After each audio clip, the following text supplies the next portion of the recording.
bienvenue, c'est Bertrand, de la Fondation Magister, l'école des héros du monde réel, pour une petite vidéo sur le sexe et comment devenir meilleur au lit, qui vient faire suite aux deux précédentes. Comme les précédentes, cette vidéo est davantage destinée aux hommes, mais il va y avoir des choses à prendre pour les femmes aussi. Dans les deux dernières vidéos, on a vu 5 principes à garder en tête pour créer une meilleure expérience sexuelle. Ralentir, rester imprévisible, faire sortir l'animal, exprimer sa liberté dans ses mouvements, et enfin jouer avec les sensations. Dans cette vidéo, on va voir un 6e et dernier principe. Donc, le 6e principe à garder en tête pour créer une meilleure expérience sexuelle, c'est de maintenir le flow. L'état de flow, c'est un état de conscience altéré dans lequel on se perd dans les sensations. On oublie qu'on existe, on ne fait qu'un avec nos sens et avec l'activité dans laquelle on est engagé. On est complètement en phase avec ce qui se déroule, et on se sent comme porté par une sorte de grâce divine. Comme si notre esprit avançait à toute vitesse sur une sorte d'autoroute mentale. C'est assez facile d'être dans le flow à certains moments durant le sexe, mais plus difficile de le maintenir de manière stable sur la durée.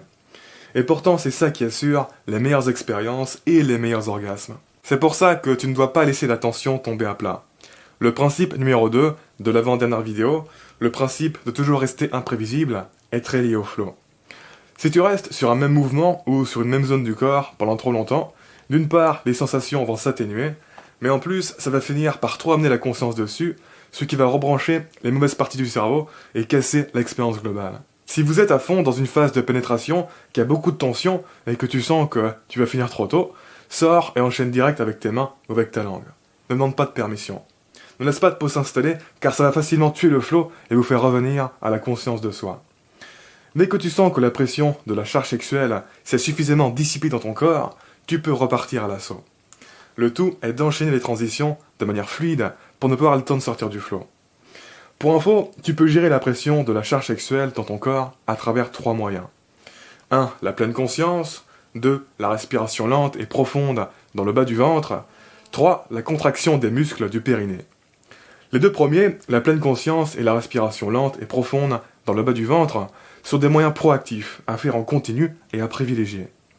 Alors que le 3e, la contraction des muscles du périnée, est un moyen plutôt réactif, à utiliser quand tu sens que la pression est vraiment trop haute. En fait, il faut bien comprendre que l'éjaculation, il n'y a pas vraiment une durée fixe qui va la déclencher. Non, la durée c'est plus psychologique que physique. En partant du même état physique à la base, tu peux éjaculer hyper tôt ou très tard selon ton autorégulation.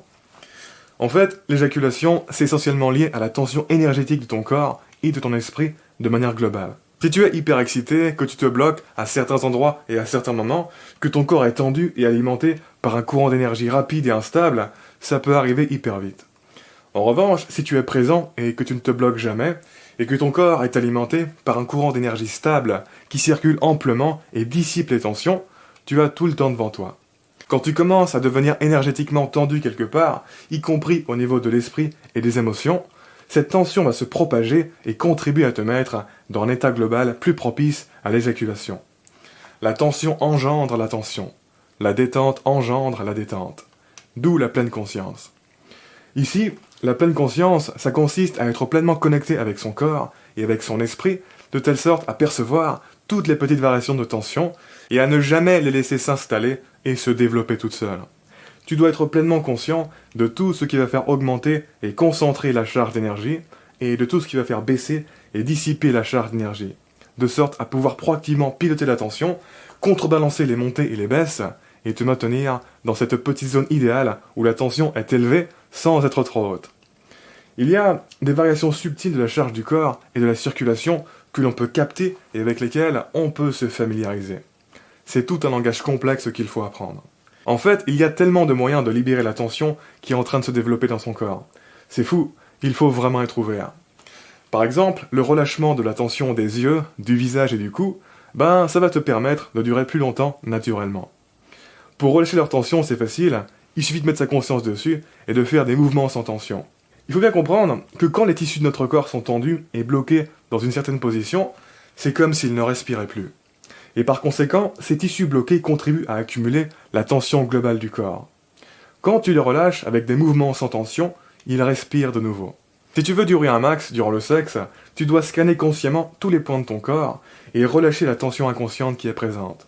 de sorte à ce que la tension qui s'accumule avec l'excitation puisse se dissiper en tous les points de ton corps. D'ailleurs, notez que juste avant l'orgasme, l'ensemble du corps atteint une tension maximum et se contracte en tous les points. Et juste après, au moment de l'orgasme, quand on relâche d'un coup toute cette tension, eh bien, les mouvements de relâchement dont je vous parle, dans les yeux, dans le visage, dans le cou, etc., ils se déclenchent naturellement et inconsciemment. Et ce n'est pas par hasard. Au niveau de la circulation, l'essentiel est d'éviter les saccades et les discontinuités non rythmées.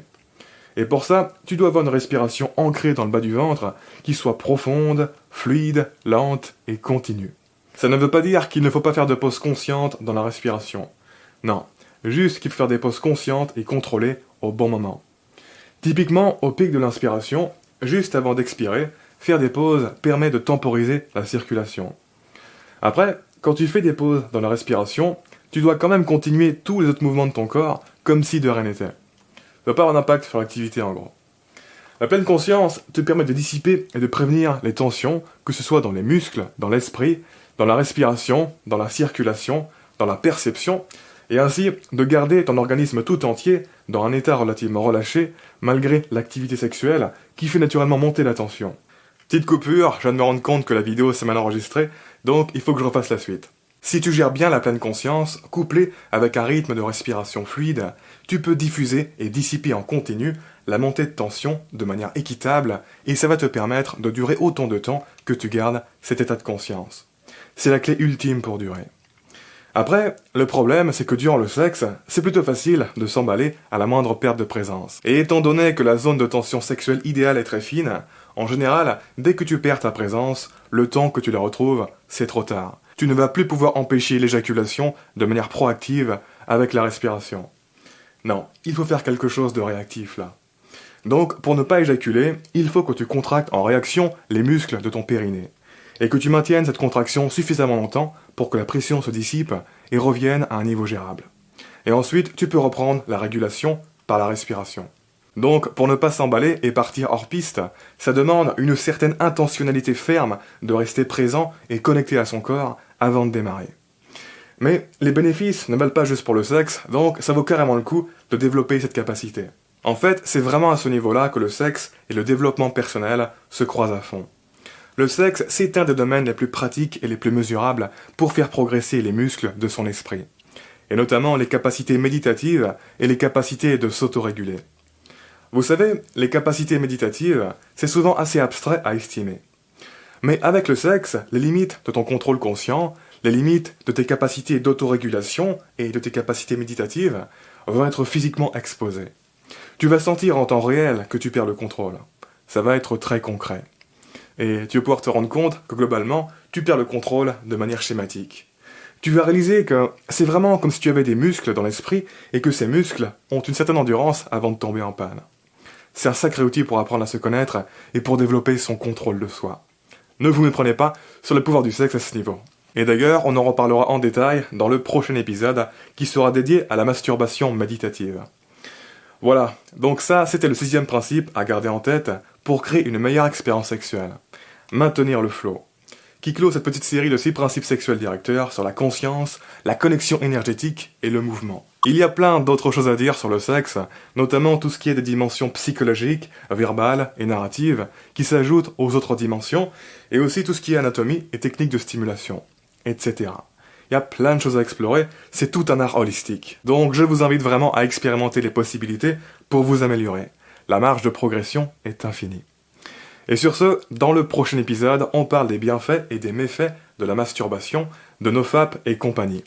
En attendant, je vous invite à vous abonner si ce n'est pas déjà fait, à partager cette vidéo et laisser un pouce bleu si vous l'avez apprécié, ça m'aide pour le référencement. Quoi qu'il en soit, je vous remercie de m'avoir écouté jusqu'au bout, et je vous dis à très bientôt pour la prochaine vidéo. Ciao.